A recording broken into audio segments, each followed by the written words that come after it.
This is the same fact, the same truth.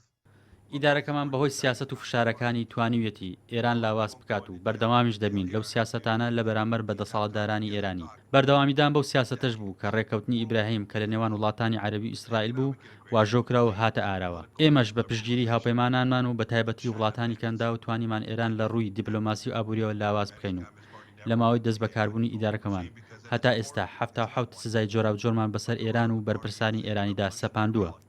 گروپی وەکو حیزبوڵڵا و حەماس کە باوکاری ئێران بەهێز بوون ئێستا دووچاری قەیرانی گەورە هاتوون.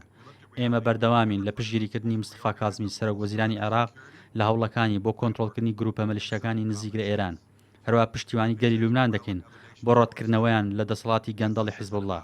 هەروە توانیمان بەهێزترین پیاوی ئێرانیش لەناوبەرین کە ئەویش قاسم سلێمانی بوو. دەشزانین کە سیاسەتەکانمان بەرامبەر بە ئێران سەرکەوتوو بووە چکە ئێرانیەکان ئێستا بەپەرۆشن بۆ ئەوەی بگەڕێنەوە سەرمێسی گفتوگۆ. I want to close with one final thought on the Middle East that shows the good that happens when we get this balance perfectly.